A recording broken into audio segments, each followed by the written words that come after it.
Okay વિદ્યાર્થી મિત્રો, 12મા ધોરણમાં કેમિસ્ટ્રીમાં આજનો ચોથો લેક્ચર આપણે રાસાયણિક ગતિકીનો અભ્યાસ કરી રહ્યા છીએ અને તમને સમજાવ્યું છે કે ફિઝિકલ કેમિસ્ટ્રીનું પ્રકરણ છે, સમજવા જેવું છે અને એકવાર સમજાય તો એક ખૂબ જ સરસ રીતે આપણે એને એટેન્ડ કરી શકીએ છીએ.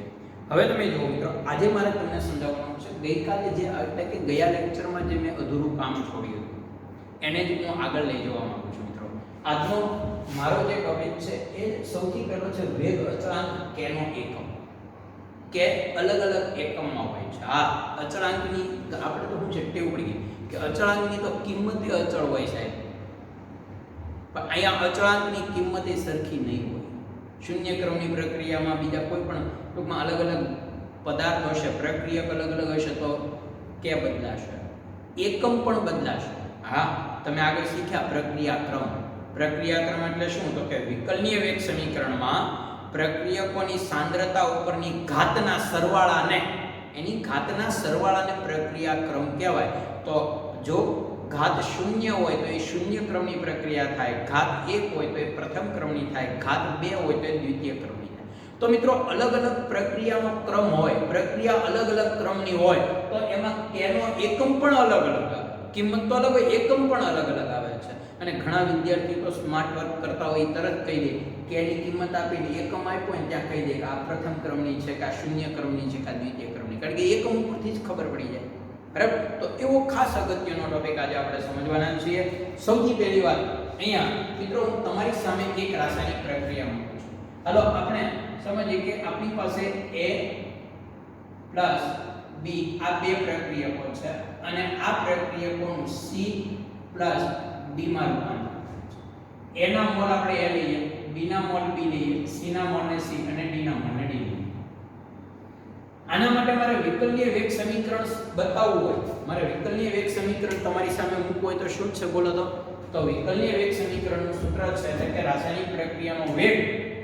આ પ્રક્રિયાનો વેગ શોધવા માટેનું સૂત્ર છે મિત્રો વેગ ઇઝ ઇક્વલ ટુ k, ચલે છે એની બદલે સીધું બરાબર કેમ કીધું, ઇન્ટુ બંને પ્રક્રિયકોની સાંદ્રતા. યાદ રાખજો આ શરૂઆતની સાંદ્રતા હોય.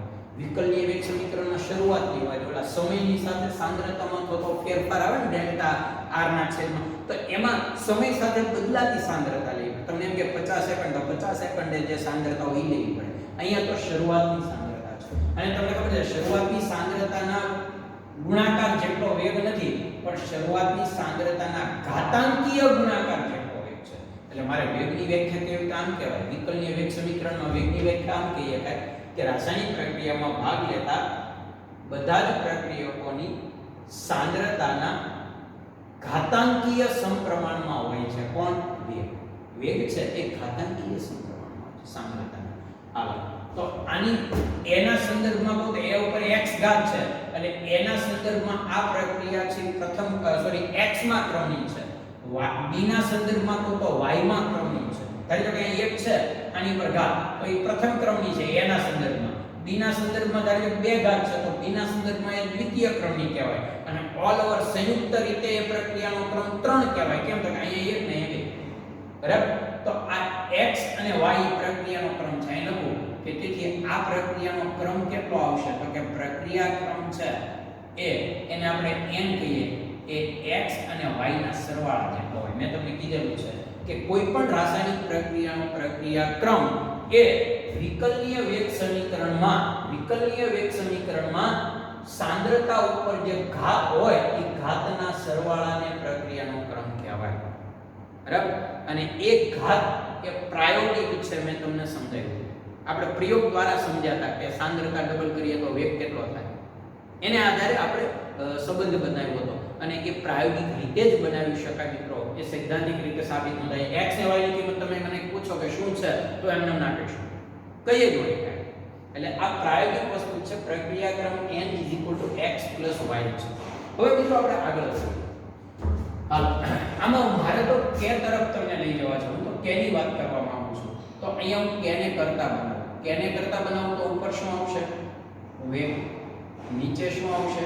આ બંને નીચે આવી જશે a⁻x b⁻x b⁻y. ઓકે, બરાબર ને? હવે ખાસ ધ્યાનમાં રાખજો ભાઈ. હવે વેગ છે એના માટે સૂત્ર આપણે શું શીખ્યા? તો કે વેગ માટે તો આપણે સૂત્ર એવું શીખ્યા કે પ્રક્રિયક કે નિપજની સાંદ્રતામાં થતો ફેરફાર ભાગ્યા એ માટે લાગતો સમય. આવું શીખ્યા ને? સાંદ્રતામાં થતો ફેરફાર ભાગ્યા સમય. બરાબર?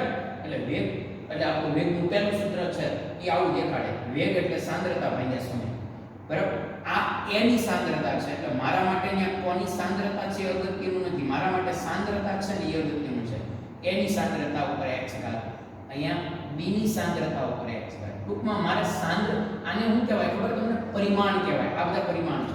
એટલે કે કયા પરિમાણ ઉપર આધાર રાખે તો યાદ રાખજો કે છે સાંદ્રતા અને સમય પર.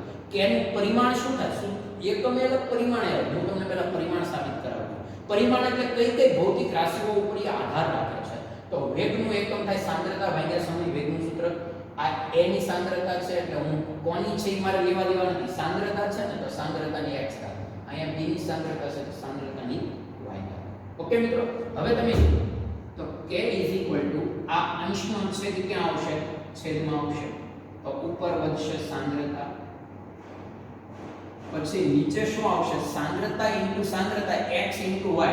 તમને બધાને આવડે છે આધાર સરખો હોય તો ઘાતનો સરવાળો કરાય એટલે સાંદ્રતા ઉપર x y આવે. આવે કે નહીં? અને આ સમય છે અંશનો છેદ એ છેદમાં આવી જાય એટલે સમય અહીંયા નીચે જોજો. બહુ સરસ પોઈન્ટ છે. તો આમ હવે k બરાબર અહીંયા સાંદ્રતા જે ઉપર છે એક જ વાર છે એટલે એની ઉપર એક જ ઘાત છે. બરાબર? હાલો એ અહીં લખી નાખો. સાંદ્રતા ઉપર એક જ ઘાત છે કારણ કે એક જ વાર સાંદ્રતા છે એટલે. બરાબર? પણ નીચે જે સાંદ્રતા જેમાં x વત્તા y એટલે a ની ઘાત અને b ની ઘાત અને a અને b ની ઘાતના સરવાળાને આપણે પ્રક્રિયા ક્રમ કીધો એટલે અહીંયા x વત્તા y ની જગ્યાએ હું શું લખી શકું? n લખી શકું પ્રક્રિયા ક્રમ. એટલે અહીંયા લખું છું સાંદ્રતાની ઉપર n ઘાત. ઓકે? યાદ રાખજો n એટલે પ્રક્રિયા ક્રમ છે ઇન્ટુ સમય. હજી મિત્રો આગળ હવે જો આ બે પદ જેમ ગુણાકારમાં હોય તો ઘાતનો સરવાળો થાય એમાં આ બે પદ ભાગાકારમાં છે.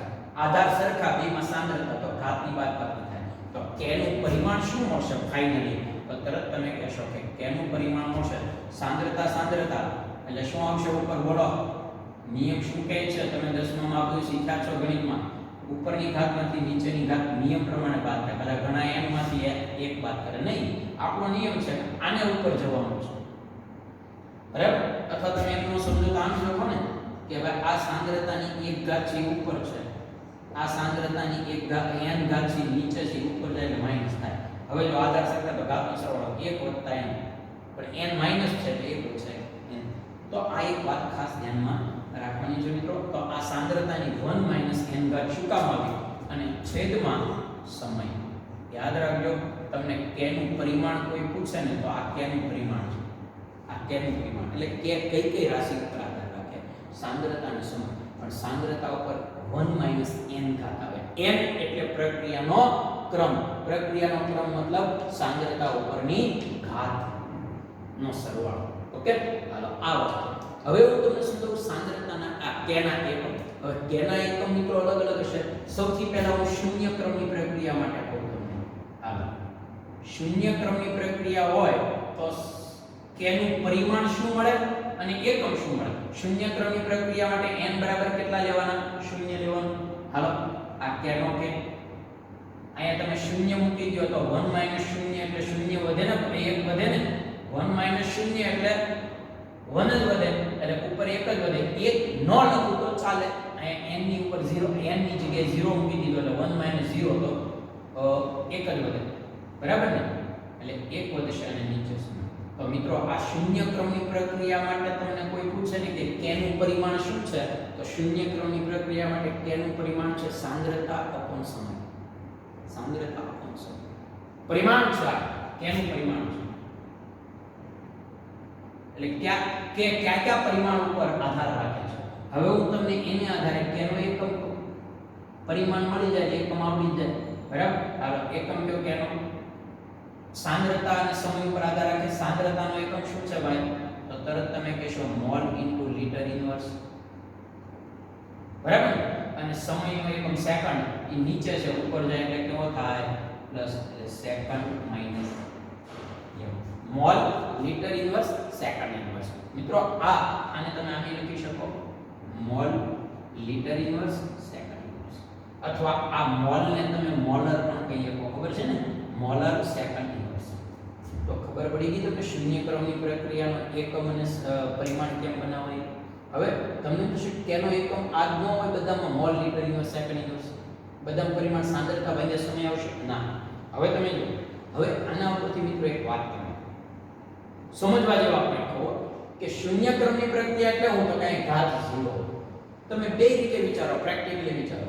ઘાત 0 અને કોઈ પણ પદ ઉપર ઘાત 0 હોય એટલે આખું નીકળી જાય. એટલે આમાં છે ને આ સૂત્રમાં શૂન્ય ક્રમની પ્રક્રિયા હોય તો આ બે નીકળી જાય. કેમ કે અહીંયા શૂન્ય ઘાત, અહીંયા શૂન્ય ઘાત, એટલે ટોટલ જવાબ 1 થઈ જાય. કોઈ પણ પદ ઉપર શૂન્ય ઘાત એટલે 1 થઈ જાય. તો એનો મતલબ વેગ છે એ ફક્ત k ઉપર આધાર રાખે છે, અથવા એમ કે k છે એ ફક્ત વેગ ઉપર જ આધાર રાખે, k એ વેગ ઉપર આધાર રાખે.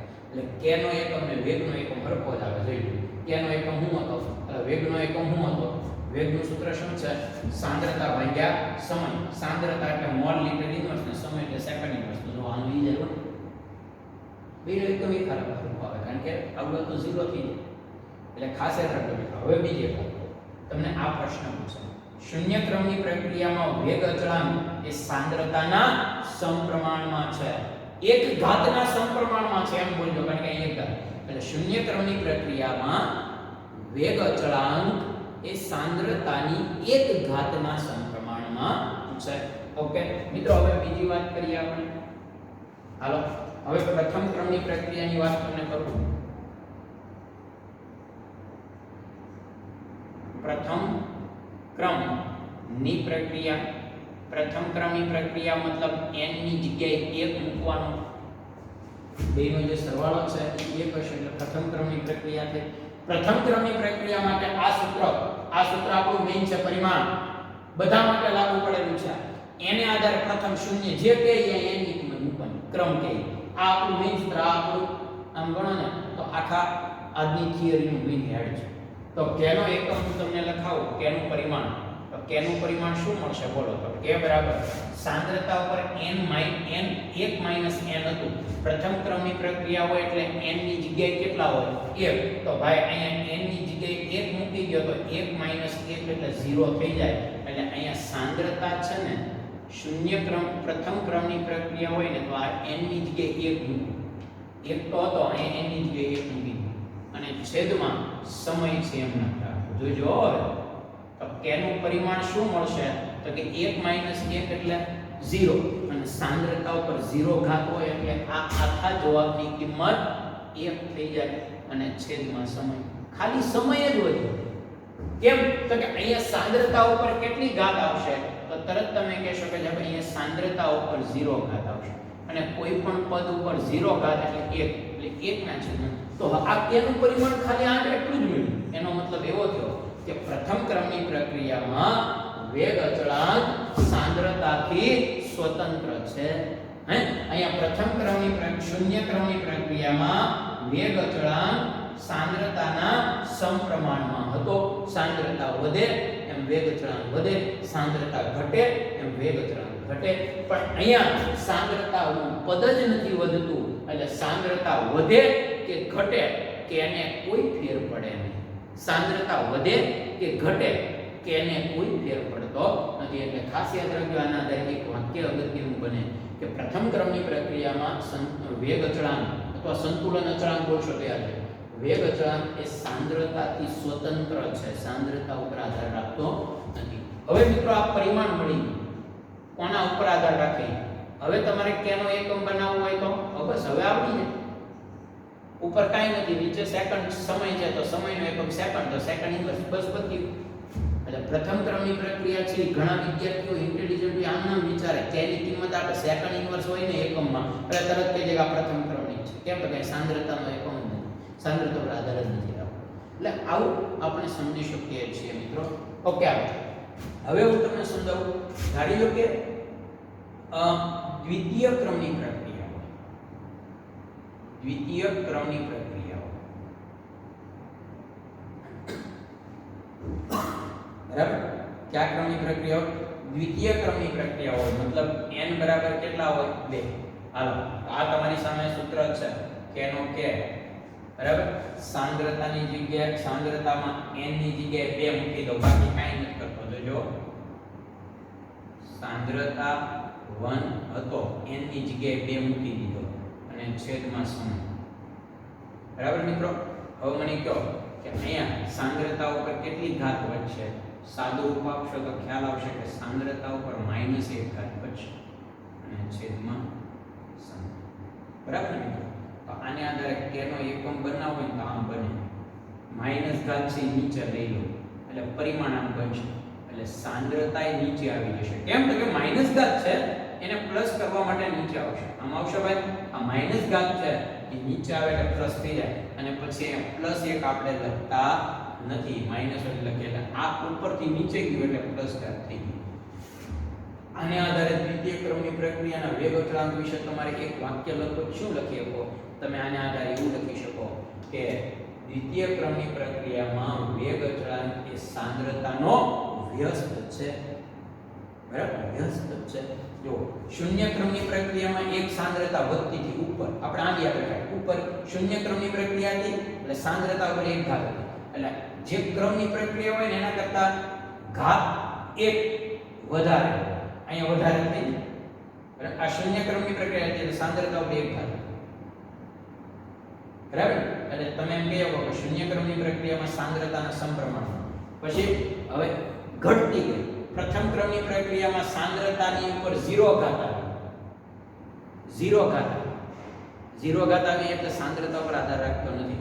પછી અહીંયા સાંદ્રતા પર -1 ઘાત આવી. એટલે તમે જુઓ જેમ જેમ આગળ જાવ ને પ્રક્રિયાનો ક્રમ વધતો જાય ને એમ સાંદ્રતા પરની ઘાત ઘટતી જાય. અહીંયા 1 ઘાત, અહીંયા 0 ઘાત, અહીંયા -1 ઘાત. હવે કઈ આવશે? -2 ઘાત. સમજાયું ને? એટલે આ એક ખાસ ધ્યાનમાં રાખવાનું છે મિત્રો. ઓકે, તો આ તમને પરિમાણ મળ્યું છે. આ પરિમાણ મળ્યું છે.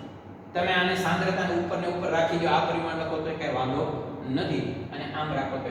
હું આની આધારે k નો એકમ તમને કહું. k નો એકમ શું બનશે મિત્રો? તમે આમ રાખો તો હાલશે, આમ રાખો તો હાલશે.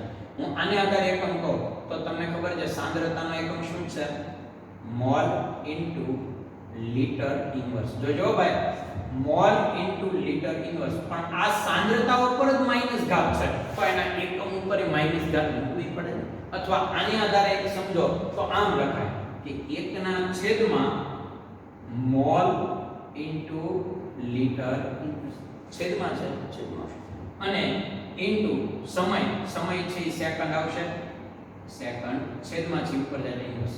અને આમાં અત્યારે આપણે છેદમાં રાખીએ એટલે સેકન્ડ. આમાં અહીંયા આપણે છેદમાં તો સેકન્ડ, પણ છેદમાંથી ઉપર લઈ જાવ તો સેકન્ડ ઇન્વર્સ. સમજવા જેવી વસ્તુ છે. હવે મિત્રો આમનામ ને આમનામ ઘણીવાર એકમ આપેલો હોય. આ માઈનસ ઘાત છે ને લાગુ ન પાડી હોય. આમનામ આ રીતે તો નહીં આવે કોઈ દિવસ. આમ આપશે mall litre inverse all raise to inverse. કેમ તો કે આ સાંદ્રતા પર ઓલ રેસ ટુ ઇન્વર્સ છે. પણ ઘણીવાર એ માઈનસ ઘાત લાગુ પાડી દે ત્યારે શું થાય કે ઈ માઈનસ ઘાત આ બે ની ઉપર છે, મોલ ઉપર ને લિટર ઉપર, એટલે લાગુ પાડે. અત્યારે મોલ ઉપર કાઈ નથી ઘાત એટલે 1 ઘાત છે. હવે એના ઉપર આ માઈનસ ઘાત લાગુ પાડે તો ઘાતની ઘાતનો ગુણાકાર થાય એટલે જેની ઉપર +1 ઘાત હતી ને એની ઉપર માઈનસ થઈ જાય. અને આની ઉપર માઈનસ હતી, -1 એટલે કેવી થઈ જાય? પ્લસ થઈ જાય. સમજાણ? એટલે પ્લસ ઘાત હતી એની હારે માઈનસ ઘાત ગુણો એટલે માઈનસ થઈ ગઈ. અને માઈનસ હતી માઈનસ પ્લસ થઈ ગઈ ઇન્ટુ સેકન્ડ ઇન્વર્સ. મિત્રો આ એક સમજવાનું છે. ઓકે, હવે કેટલાક વિદ્યાર્થીઓ તરત પકડી લે. હવે બસ અહીંયા સુધી હું સમજાવવાનું છું. હવે હું તમને ખાલી સીધું કહેવાનું છું કે ભાઈ ધારો કે તૃતીય ક્રમની પ્રક્રિયા હોત, બરાબર, તો એનો k નો પરિમાણ શું આવે? તો કેટલાક હોશિયાર વિદ્યાર્થી તરત કહેશે કે સાહેબ સાંદ્રતા ઉપર -2 ઘાત મૂકી દો. કેમ તો કે જો દ્વિતીય ક્રમમાં -1 ઘાત આવતી હોય, ઘટે લો. શૂન્ય ક્રમમાં પ્લસ ઘાત છે, પછી 0 ઘાત, -1 અને -2 આવે અને છેદમાં એ મૂકી દો સમય. બસ, બરાબર. અને હવે તમે આને આધારે એકમ બનાવી શકો. એટલે મિત્રો બહુ સિમ્પલ વસ્તુ છે. ખાસ કરીને આ સમજવાનું છે. આ જે છે મેં લખાયું આ સમજવાનું છે કે એને કરતા બનાવો. વેગ એટલે એના પરિમાણ. વેગ એ સાપેક્ષ રાશિ છે. એ ક્યાં કોની પર આધાર રાખે છે? કે સાંદ્રતા અને સમયનો ભાગાકાર છે. પછી આ એની સાંદ્રતા છે, મારા માટે સાંદ્રતા જ છે. બીની સાંદ્રતા છે, આપણા માટે સાંદ્રતા છે. મારે સાંદ્રતાનું પરિમાણ એટલે કઈ ભૌતિક રાશિઓ છે, પછી કોની છે એ જોવાનું સાંદ્રતા, બરાબર. એટલે પછી આ બેનો આપણે ગુણાકાર લીધો, એટલે કે બે ગુણાકારમાં હોય તો સરવાળો થાય, સમયને અંશમાંથી છેદમાં લીધો, આની પર એક ઘાત છે, આની પર n ઘાત લીધી, x + y એટલે n કીધો આપણે. પછી આ બે આધાર સરખા છે, ઘાતની બાદબાકી થાય 1 - n થાય. આ અગત્યની વાત. હવે તમને n ની કિંમત શૂન્ય ક્રમ, પ્રથમ ક્રમ, દ્વિતીય ક્રમમાં મૂકતા જાઓ અને તમને જવાબ મળે. તો મિત્રો એટલું સિમ્પલ વસ્તુ હતી. અહીંયા કોષ્ટક આપેલું છે એને દ્વિતીય ક્રમ સુધી લીધું, પણ હવે તમને આ સમજ્યા પછી તમે આના આધારે કોઈ પણ જવાબ આપી શકો, એ આપણે ખાસ ધ્યાનમાં રાખવાનું છે. ઓકે મિત્રો, હવે આગળની થિયરીની વાત કરીએ મિત્રો. તો મારે આજે આગળની એક બીજી થિયરી તમને સમજાવવાની છે, એ પણ બહુ અગત્યની થિયરી છે. આણ્વિકતા. આપણે પ્રક્રિયા માટે એક અગત્યનો શબ્દ શીખ્યા, કયો ખબર? પ્રક્રિયા ક્રમ. એક અગત્યનો શબ્દ કયો શીખ્યા આપણે? પ્રક્રિયા ક્રમ. હવે બીજો એવો અગત્યનો શબ્દ આવ્યો, પ્રક્રિયાની આણ્વિકતા. બરાબર, એને આપણે સમજીએ.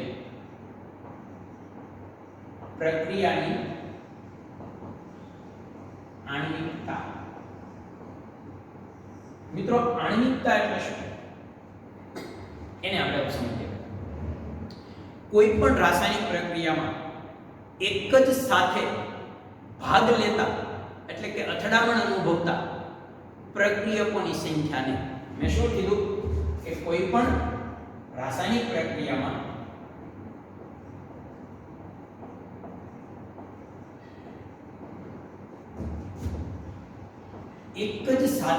એક સાથે મતલબ વારાફરતી, એક સાથે અથડામણ અનુભવે અથવા સંગાદન અથડામણ અનુભવી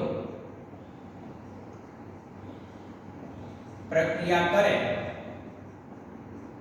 તે પ્રક્રિયકોની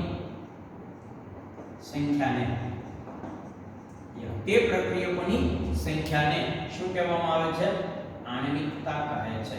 ફરીવાર, કોઈ પણ રાસાયણિક પ્રક્રિયામાં એક જ સાથે અથડામણ અનુભવવું એટલે તમને આગળ સમજાશે કે હકીકતમાં રાસાયણિક પ્રક્રિયાની એક લિમિટ હોય.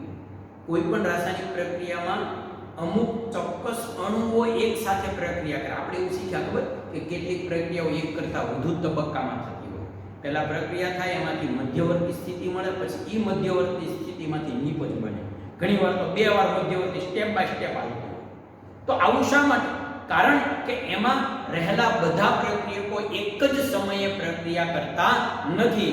2 પ્રક્રિયકો પ્રક્રિયા કરે, એમાંથી જે નિપજ મળે એની હારે પાછો ત્રીજો કરે, એમાંથી જે નિપજ મળે એની હારે ચોથો કરે, એમ ક્રમબદ્ધ. તો એક તબક્કા વાઇઝ પ્રક્રિયા કહેવાય. એટલે આ ખાસ ધ્યાનમાં રાખજો મિત્રો કે કોઈ પણ રાસાયણિક પ્રક્રિયામાં એક જ સાથે અથડામણ અનુભવતા એટલે એક સાથે પ્રક્રિયામાં ભાગ લેતા પ્રક્રિયકોની સંખ્યાને આપણે શું કહીએ છીએ? આણ્વિકતા કહીએ છીએ. બરાબર. પ્રક્રિયા મિત્રો 2 પ્રકારની હોય છે. એક સાદી પ્રક્રિયા, સાદી અથવા એને સરળ પ્રક્રિયા કહીએ, અને બીજો પ્રકાર છે મિત્રો જટિલ પ્રક્રિયા.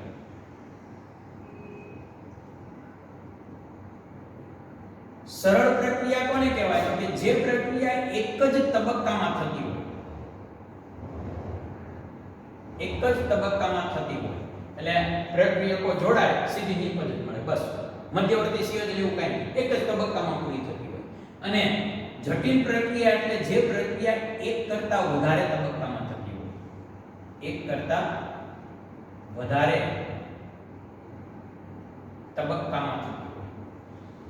દાખલા તરીકે તમને કહો કે ધારી લો કે મારી પાસે a + b બે નિપજ પ્રક્રિયકો છે, એમાંથી સીધી મને c + d નિપજ મળી જાય તો આ સરળ પ્રક્રિયા છે, એક જ તબક્કામાં. પણ ધારી લો કે આ એક જ તબક્કામાં થતી પ્રક્રિયા એટલે સરળ પ્રક્રિયા છે. પણ ધારી લો કે આ જ પ્રક્રિયા સૌથી પહેલા a + b ભેગા થઈ અને નિપજ ન મળે, પહેલા I1 નામનું મધ્યવર્તી સંયોજન મળે, પછી મધ્યવર્તી સંયોજન વિખંડન પામે અને પછી એમાંથી C અને D મળે. એટલે આ પહેલો તબક્કો થયો, આ બીજો તબક્કો. એટલે જે પ્રક્રિયા એક કરતાં વધુ સ્ટેપમાં થતી હોય એને આપણે જટિલ પ્રક્રિયા કહીએ છીએ. મિત્રો સરળ પ્રક્રિયા હોય ને એને જ આણ્વિકતા હોય. શું કામ? તો કે સરળ પ્રક્રિયા જ એવી પ્રક્રિયા છે કે જેમાં એક જ સમયે એક સાથે બધા પ્રક્રિયકો અથડાય અને સીધો નિપજ બને. એટલે સરળ પ્રક્રિયા હોય ને આમાં જ આણ્વિકતા હોય. આની જ આણ્વિકતા નક્કી થાય. આમાં આણ્વિકતા નક્કી થતી નથી. કારણ કે આપણી વ્યાખ્યા એવું કહે છે કે જે રાસાયણિક પ્રક્રિયામાં એક જ સમયે એક જ સાથે પ્રક્રિયકો અથડાય અને નિપજ મળી જતી હોય, બરાબર, એટલે એક જ તબક્કામાં થતી હોય, બરાબર, તો ત્યારે એક જ તબક્કામાં થતી હોય તો ત્યારે જે પ્રક્રિયા આ પ્રક્રિયામાં જે પ્રક્રિયકો ભાગ લે એ સંખ્યાને આપણે આણ્વિકતા કહીએ છીએ. જુદા જુદા તબક્કામાં થતી હોય એવી પ્રક્રિયાને આપણે સરળ પ્રક્રિયા કહેતા નથી. એટલે એમાં આણ્વિકતા નથી. એટલે મિત્રો આ એક વાત તમારે ખાસ ધ્યાનમાં રાખવાની છે કે કોઈ પણ રાસાયણિક પ્રક્રિયામાં એક જ સાથે અથવા એક જ સમયે અથડામણ અનુભવી અને પ્રક્રિયા કરે એટલે કે નિપજમાં રૂપાંતરણ થાય અને પ્રક્રિયા કરે એની જગ્યાએ હું આમી લખીએ પ્રક્રિયા અથડામણ અનુભવી અને નિપજમાં રૂપાંતરણ બરાબર થાય તે પ્રક્રિયકોની સંખ્યાને હું આણ્વિકતા કહું છું. બરાબર, આણ્વિકતા આપણે જોઈએ. હાલો ધારીએ તો હું એમ કહું મારી પાસે એમોનિયમ નાઇટ્રેટ છે NH4NO2. હવે આ એમોનિયમ નાઇટ્રેટ એક જ અણુ છે આપણો, બરાબર. હવે આ એમોનિયમ નાઇટ્રેટનું હું વિખંડન કરું મિત્રો, બરાબર. વિખંડન કરવું એટલે શું મિત્રો? તો કે એક અણુ હોય તો વિખંડન થશે ને. હાલો આનું વિખંડન કરું, આની પ્રક્રિયા કરું તો આ બે નાઇટ્રોજન છે ની છૂટા પડે N2 અને 4 હાઇડ્રોજન ને 2 ઓક્સિજન એટલે પાણીના બે અણુ બને. તો આ પ્રક્રિયામાં તમે જો એક જ તબક્કામાં થાય અને આ પ્રક્રિયામાં કેટલા અણુ ભાગ લે છે? સિંગલ અણુ છે, સિંગલ પ્રક્રિયક જ છે એક. એટલે કહેવાનું કે એમોનિયમ નાઇટ્રેટનું વિખંડન થાય અથવા વિઘટન થાય અને નાઇટ્રોજન અને પાણીનો અણુ છૂટો પડે ત્યારે આમાં એક અણુ પ્રક્રિયામાં ભાગ લે છે. એટલે આ એક આણ્વીય પ્રક્રિયા કહેવાય. કેવી પ્રક્રિયા કહેવાય? એક આણ્વીય પ્રક્રિયા. બરાબર મિત્રો. હવે બીજું એક ઉદાહરણ 2HI નું વિઘટન થાય, બરાબર. H2 અને I2 છૂટા પડે. તમે જો અહીં કેટલા અણુ છે? HI નો એક અણુ નથી હો ભાઈ. આ HI હાઇડ્રોજન આયોડાઇડ એક નથી, એવા બે અણુ લેવા પડે. કેમ? તો કે તો જ H2 અને O2 છૂટા પડે. તો અહીંયા બે અણુ ભાગ લે. હવે ભાગ લેતા બે અણુ અહીંયા સરખા છે. સરખાઈ હોય સરખા ન પણ હોય એની યાર કોઈ લેવા દે. તો આ જ પ્રક્રિયા ઉલટી લખો, આ બેને ભેગી પ્રક્રિયા તરીકે લખો નાની, કારણ કે આ તો પ્રતિવર્તી છે. તો એ દ્વિઆણ્વીય જ બનશે કારણ કે એમાં બે અણુ છે, બરાબર. એટલે આમાં કેટલા અણુ પ્રક્રિયામાં ભાગ લે? નિપજ નહીં ગણવાની. તો તમે કહેશો બે અણુ ભાગ લે. જે પ્રક્રિયામાં બે અણુ પ્રક્રિયામાં ભાગ લેતા હોય ને એને દ્વિઆણ્વીય પ્રક્રિયા કહેવાય. એટલે આ દ્વિઆણ્વીય પ્રક્રિયા છે. બહુ સિમ્પલ છે, બરાબર. જે પ્રક્રિયામાં બે કરતા વધુ અણુ પ્રક્રિયામાં ભાગ લે, ધારો કે 3 અણુ પ્રક્રિયામાં ભાગ લે તો એને આપણે શું કહીએ છીએ? ત્રિઆણ્વીય. દાખલા તરીકે તમને કહો NO વત્તા O2 આ બે ભેગા થાય એટલે NO2 બને. સંતુલન કરો જો અહીંયા 1 ને 3 ઓક્સિજન છે, અહીંયા ખાલી 1 2 છે એટલે અહીંયા તમે ડબલ કરશો, અહીંયા ડબલ કરશો એટલે 2 નાઇટ્રોજન 4 ઓક્સિજન આવી ગયું બધું. તો અહીં કેટલા અણુ ભાગ લે જોયું? NO ના 2 અને તત્વોદ્વિતીય સંતુલન કર્યા પછી જોવો તો NO ના 2 અને ઓક્સિજન નો 1 એટલે આ પ્રક્રિયાને ત્રિઆણ્વીય પ્રક્રિયા કહેવાય. એટલે ખાસ યાદ રાખો કે જો એક જ પ્રક્રિયક એક જ અણુ વિઘટન પામી અને નિપજ બનાવતો હોય એક આણ્વીય કહેવાય. બે અણુઓ એક સાથે અથડામણ અનુભવી અને નિપજ આપતા હોય તો દ્વિઆણ્વીય. 3 અણુઓ એક સાથે અથડામણ પામી અને ટૂંકમાં એક સાથે થવું જોઈએ. એટલે સરળ પ્રક્રિયા હોવી જોઈએ એક જ તબક્કામાં. તો આ એક આણ્વીય, દ્વિઆણ્વીય, ત્રિઆણ્વીય પ્રક્રિયા છે. મિત્રો 3 અણુ કરતા એમ કહેવાય છે કે આ 3 અણુનું એક સાથે અથડાવવું ને આ ક્રિયા પણ પ્રમાણમાં મુશ્કેલ છે. આ ક્રિયા પણ પ્રમાણમાં મુશ્કેલ છે. મતલબ કે 3 થી વધુ અણુઓ, 3 થી વધારે પ્રક્રિયકો, અણુ અથવા એમ લખું પ્રક્રિયકો એક સાથે અથડામણ અનુભવતા નથી. મતલબ એવો જો કે 3 કરતા વધારે અણુ હોય ને તો એ જટિલ પ્રક્રિયા હોય, એ એક કરતા વધુ તબક્કામાં થતી હોય, એટલે એ કોઈ દિવસ સરળ પ્રક્રિયા હોય નહીં. અને સરળ પ્રક્રિયા ન હોય, એક કરતા વધારે તબક્કામાં થતી હોય મિત્રો, તો આપણે એની આણ્વિકતા નક્કી કરી શકતા નથી. ઓકે, એની આણ્વિકતા આપણે નક્કી ના કરી શકીએ. આ એક ખાસ સમજવાનું છે. એક ઉદાહરણ આપું, હું અહીં લખતો નથી, ઉદાહરણ બહુ મહત્વ નથી, પણ આપ્યું છે KClO3 6Fe SO4 3H2SO4 total 10 અણુઓ છે. તો હું એ 10 આણ્વીય કહેવાય ના ભાઈ, એ 10 અણુઓ છે, પણ પ્રક્રિયા દ્વારા સાબિત થયું છે કે આ પ્રક્રિયા હકીકતમાં ઘણા બધા તબક્કામાં થાય છે. એટલે એને આપણે કોઈ દિવસ આવી પ્રક્રિયાને આપણે કોઈ દિવસ આણ્વિકતા નક્કી કરી શકતા નથી. બરાબર? એક ઉદાહરણ આપું એવું હું તમને, ધારી લો કે અહીંયા એક પ્રક્રિયા આપું છું તમારી સામે, 2H2O2 હાઇડ્રોજન પેરોક્સાઇડના બે અણુઓ હું સાત સીધું લઈ લઉં, આયોડિન ઉદ્દીપકની હાજરીમાં પ્રક્રિયા કરે તો પાણીના બે અણુ બનાવે અને ઓક્સિજન છૂટો પાડે. સંતુલન કરવું પડે, નહીંતર તમને એમ થશે કે એક ઓક્સિજન છૂટો પાડ્યો છે, પાણીનો એક અણુ એક ઓક્સિજન છૂટો ન પડે, કારણ કે વનાફ ન લખી શકાય. તો બે હાઇડ્રોજન પેરોક્સાઇડ ભેગા થાય અને પાણી બને, વિઘટન થાય આયોડિનની હાજરીમાં. આ મૂળ પ્રક્રિયા છે.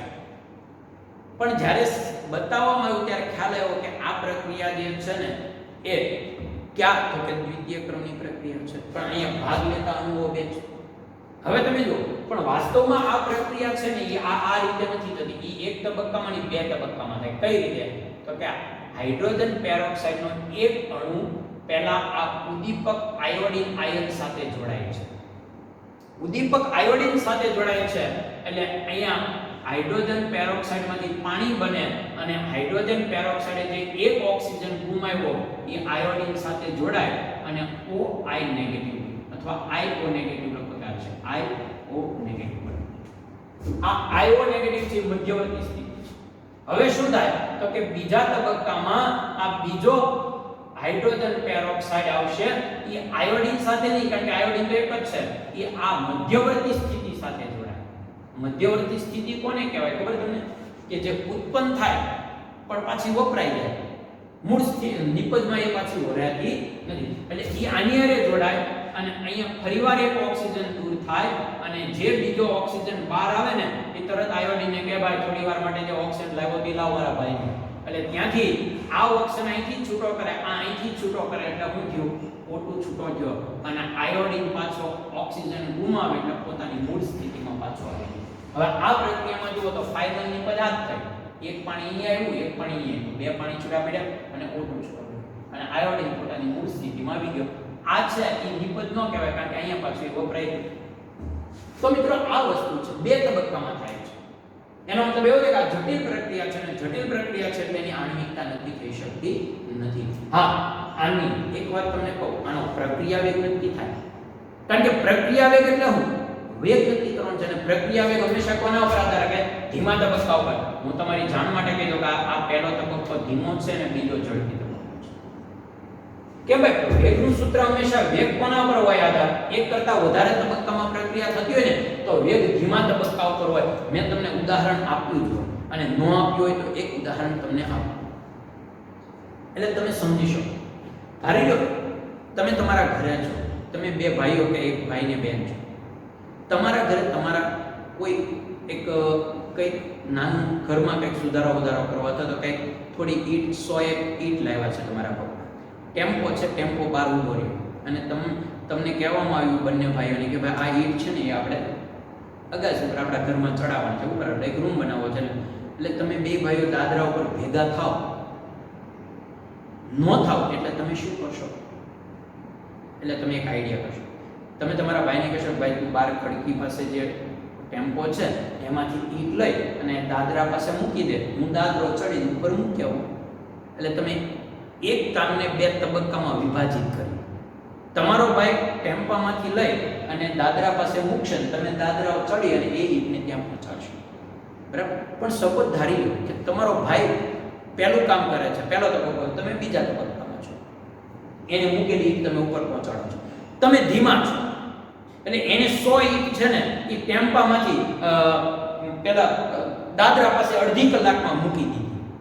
અડધી કલાકમાં એને એનું કામ પૂરું કરી નાખ્યું. અને તમારે ઈ 100 ઈંટને ઉપર ચડાવતા એક તો દાદરે ચડવો પડે છે અને બીજું તમે તમારી સ્પીડ ઓછી છે એટલે એ દાદરો ચડી તમે 100 ઈંટ પહોંચાડતા તમે કલાક લીધી, તમે 1 કલાક લઈ લીધી, ભલે અડધી કલાકમાં કામ પૂરું કરી નાખ્યું. તો મિત્રો હું તમને એમ કહું કે તમારું કાર્ય સંપૂર્ણ પૂરું ક્યારે થયું કહેવાય? 1 કલાક જ પૂરું થયું કહેવાય ને. મતલબ તમે ધીમા હતા એટલે તમારો સમય જોવામાં આવ્યો, ઓલાએ અડધી કલાકમાં કામ પૂરું કર્યું ન જોવામાં આવ્યું. એનો મતલબ કે કોઈ પણ ઝડપ છે ને એ ધીમા તબક્કા ઉપર આધાર રાખે. મિત્રો આ જ વાત અહીંયા છે કે આ ધીમો તબક્કો છે અને વેગ નિર્ણાયક તબક્કો કહેવાય. એટલે વેગનો નિર્ણય એના ઉપર આધાર. આ તો બહુ ઝડપી છે. આ તો એમ કે આ મધ્યવર્તી સંયોજન આપો એટલે બીજો આયોડિન તરત જોડે જાય. પણ આ જ ન બનતો હોય તો વાર લાગે ને પ્રક્રિયાને પૂર્ણ થતા. બરાબર ને? પહેલી પ્રોડક્ટ જ ન બને તો બીજી પ્રોડક્ટ એનો યુઝ ક્યાંથી કરી શકાય? એટલે આ એના જેવું છે મિત્રો. બરાબર? તો આ ખાસ ધ્યાનમાં રાખીએ કે વેગનું સૂત્ર છે એ આ બંને ઉપર આધાર રાખશે. કેમ? તો કે જે ધીમો તબક્કો હોય એ વેગ નિર્ણાયક તબક્કો હોય અને વેગ નિર્ણાયક તબક્કો હોય એમાં રહેલા પ્રક્રિયકોની સાંદ્રતા ઉપર આધાર રાખે. એટલે એક H2O2 છે ને એક આયોડિન છે, સોરી એક આયોડિન, આ બે ઉપર આધાર રાખે. અને એટલે જ આ પ્રક્રિયાનો ક્રમ કેટલો થાય? 2 ઉપર 1 1 ઘાત છે. એટલે આ બે પ્રક્રિયાને આધારે લખો તો પ્રક્રિયા ક્રમ કેટલો આવશે? તો તમે કહેશો પ્રક્રિયા ક્રમ એ બંને ઘાતાંકનો સરવાળો, મતલબ 1 + 1. એટલે આ દ્વિતીય ક્રમની પ્રક્રિયા છે.